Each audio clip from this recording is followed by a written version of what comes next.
How do I actually edit my Reels in 2026? As a full-time business owner with a team of over 25 people who posts 5+ Instagram Reels per day, I'll tell you exactly how I'm able to manage it all without spending more than 15 to 20 minutes per day on editing my Instagram Reels. For most business owners and people trying to grow a personal brand on Instagram, editing their Reels is a real bottleneck. And so in today's episode, I'm going to share with you my 3 keys to being more efficient with your editing to save time, energy, and effort, and increase your output without having to bang your head against the wall. Now, real quick, I wanted to show you this thing that's over my shoulder right here. Let me show you.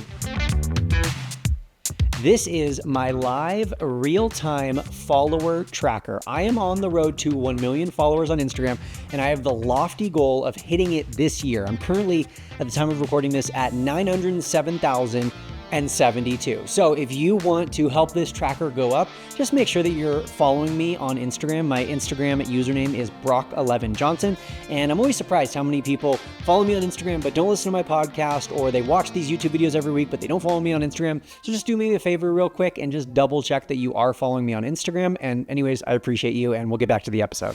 The first key to editing faster and better for your Instagram Reels is that easy editing comes from intentional filming. And here's exactly what I mean by that. Number 1, I almost never record without at least an outline. I don't prefer to use a fully typed out script because I end up trying to be too perfect, and I second guess myself if I know I'm veering off the script. So instead, I like to use a bullet point outline, and then I allow myself to talk extemporaneously from that outline. This makes the recording process much more streamlined and efficient, and then when I'm editing, I can refer back to that outline to see what I was thinking at different points and what the exact order of the video was, because sometimes you have to shoot things out of order. The second thing I do to make my life and my editor's life, I'll tell you more about that, easier, is I stop between sentences. This isn't something that I necessarily do when I'm recording a podcast, but when I'm recording a reel for Instagram, I will stop between each sentence, or even stop between each independent clause. Which, not to get too literary, but my 6th grade English teacher will definitely be proud of me for this one. An independent clause is a section of a sentence, basically,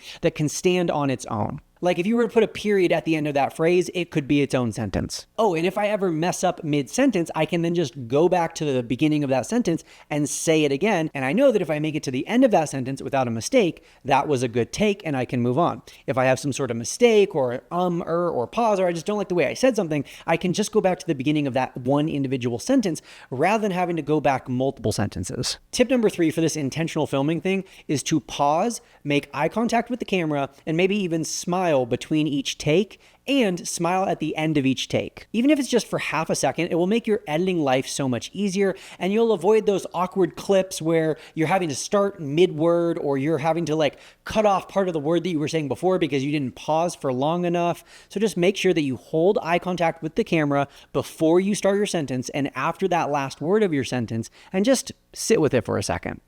Tip number 4 is to use visual markers. So something that I often like to do is I'll hold my hand up in front of the camera, because that's a very obvious visual when I'm editing to say, oh, even though there was this long section that I thought might have been good, if I'm scrolling through my editing bar and I see my hand up in front of the screen or something like that, I know that I can cut or remove whatever was right before that section. And then my 5th tip for intentional filming is that the last take is the best take.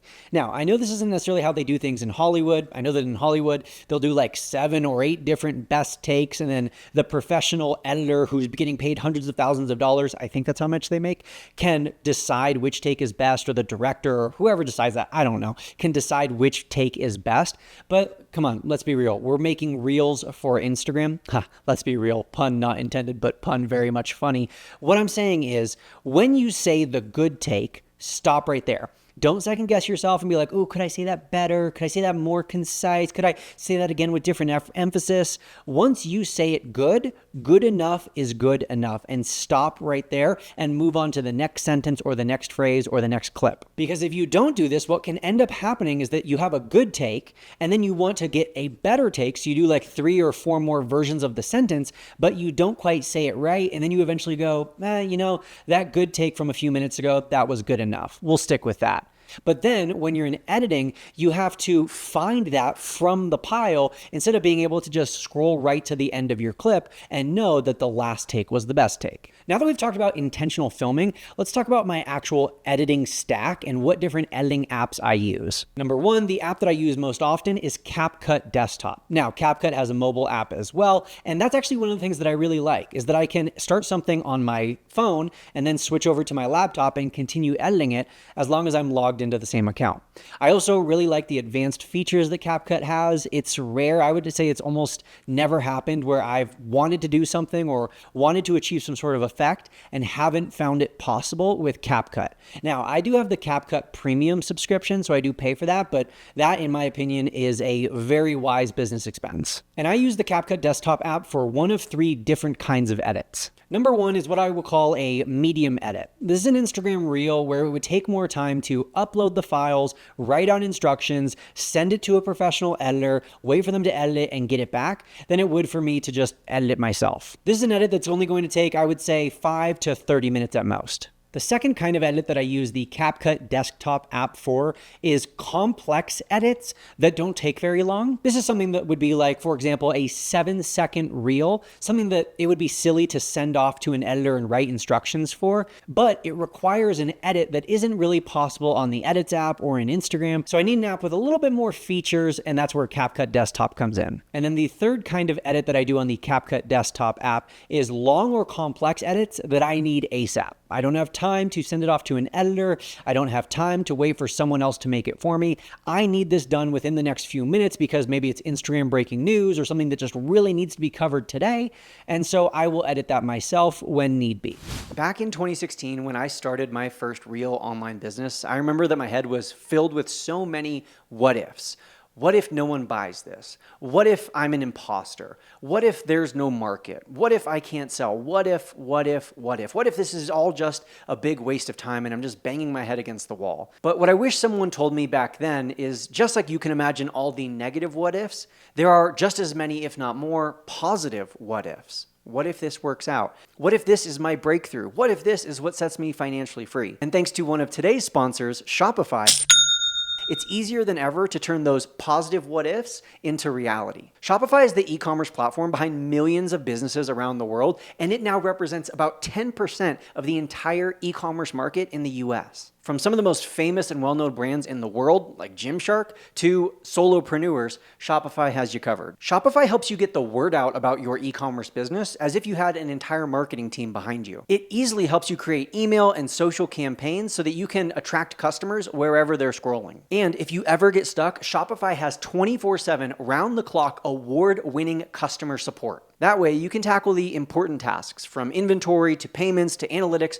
all in one place. No need to bookmark multiple websites and sign up for multiple tools. You can do it all in Shopify. It makes your life easier and it makes your business operations run smoother. It's time to turn those what ifs into with Shopify today. Sign up for your $1 per month trial at shopify.com/tribe. Go to shopify.com/tribe. That's shopify.com/TRIBE. The second tool that I use in my editing stack is Gling AI. Gling AI is a tool that I've recently discovered that I have been a really big fan of for rough cut edits. Basically, Gling can take any long form video and cut it up to remove all of the filler, all of the bad takes, and all of the mistakes that you made along the way.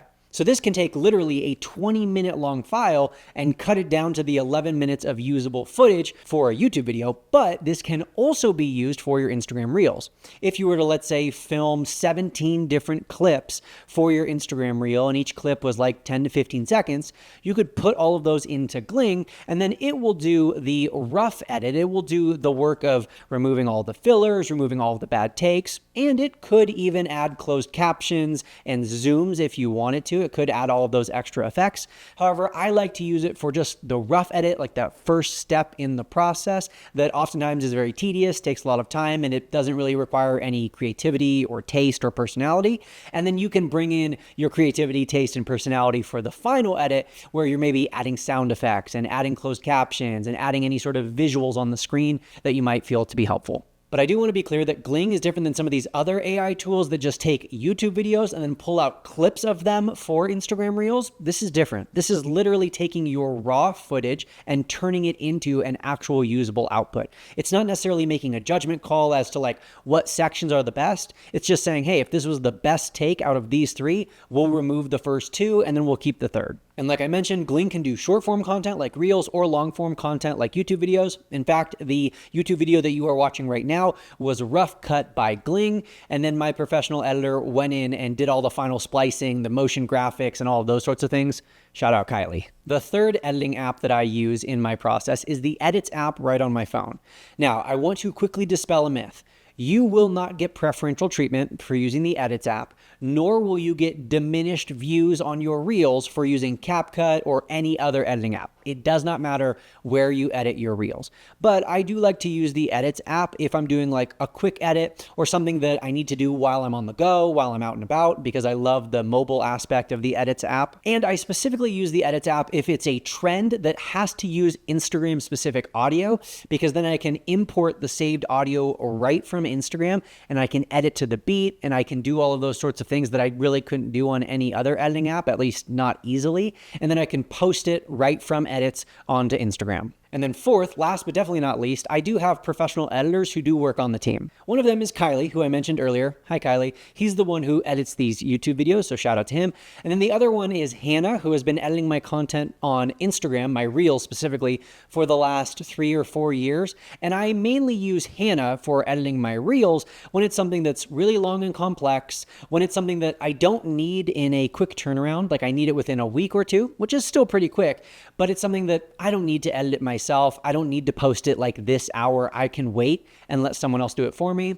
Or if there's something that's just outside of my pay grade, something that I'm not very good at, maybe there's a kind of edit or a style that I want her to achieve that I know I can't do myself, or at least not easily, not very efficiently, I will pass that off to her. And I don't think it's absolutely necessary to hire an editor just for your Instagram Reels, but if you're someone who really wants to be a business owner and focus on growing your brand, growing your business, I do think that bringing on an editor can make a big difference, because sure, you might only be spending 30 minutes here, an hour there, 15 minutes here editing your Reels, but that can add up, and that is time that you could spend on other areas of your business. So again, I still do my quick edits myself, and by quick, I mean things that either are not going to take a lot of time or I need them very quickly, but I do try to pass off the rest of my editing and the rest of my Reels to Hannah. Which, by the way, I will put her link down in the description below if you want to check her out. She has an entire team of editors now who work for her, who help edit Reels on her behalf and with her, and they've all been trained by her. So anyways, I'll link her up in the show notes. Now, with all of that being said, let's talk about the actual tips in the editing process that can make things more fast and efficient.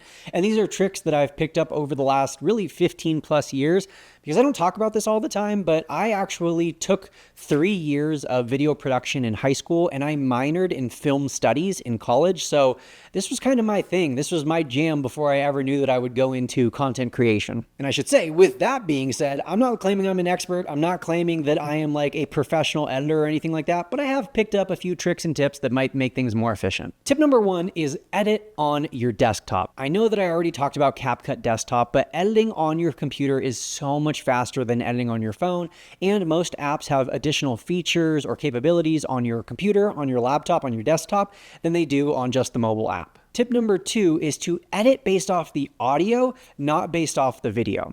What I mean by that is as you're scrolling through your timeline and you're editing your content, don't watch the entire video, and actually don't even watch anything at all. Don't look at the actual preview window, just look at the audio file down at the bottom and you'll be able to tell when you were talking and when you weren't. That way you can jump right to the actual clip, right to the actual moment where you were saying the sentence or the phrase. And if you're using the strategy that I talked about earlier, where it's last take, best take, you can fast forward right to the last take and you can cut right at the moment the sound waves begin, and you can add a second cut right at the moment the sound waves end. And there, within a matter of just microseconds, you have your good take cut out. Tip number 3, and this one is only possible if you're editing on a desktop and not actually on your mobile phone, is to use commands and shortcuts which make the whole thing more efficient. For example, there's the classic Command C for copy and Command V for paste, but also most editing apps have Command B for blade, which cuts whatever you're looking at right then and there. Also, most editing apps, if you tap just the A key and not even Command A, but just the A key, you will cycle your cursor between different actions. So you can move from just the normal cursor to the cursor where you can click and drag to the cursor that actually operates as a blade, and then any place you click automatically cuts the video right there. And there are dozens of keyboard shortcuts that you can use in your desktop editor that make it so much more efficient. I'll put a bunch of them on the screen right now. Feel free to take a screenshot of this and refer to it the next time you are editing on CapCut desktop. And then my final tip for making your editing more efficient is to do one task at a time. In fact, the day that I filmed this podcast, I recorded about 15 reels on my phone, but I haven't touched any of them yet. I haven't uploaded any of them yet. I haven't edited any of them yet, because that's part of this entire process. Film a bunch at once, edit a bunch later. But even within the task of editing, do one thing at a time. So instead of doing each individual clip, editing it, removing the bad takes, doing the lighting, doing the coloring, doing the cropping, doing the sound effects, and doing all of that, just do one thing at a time. In one pass through your video, remove all of the bad takes. In the second pass through your video, improve the lighting or the positioning, the cropping of your content.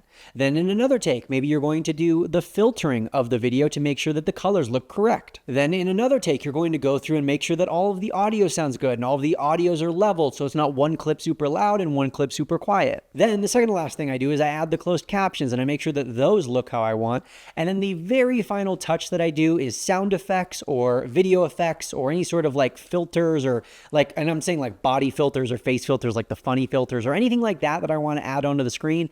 I do that very last once the rest of the edit is done. But when you break down this big task of editing into these smaller chunks, you allow yourself to stay focused and thus be more efficient with each step in the process, instead of having to jump from this task to this task to this task within the editing process. If you found this episode helpful, don't forget to hit the thumbs up button. And if you want a more in-depth tutorial about some specific editing feature or some specific editing effect, maybe in the Edits app or in CapCut, let me know in the comments below, and I always read through my comments. Thank you so much for being here today, and as always, happy networking.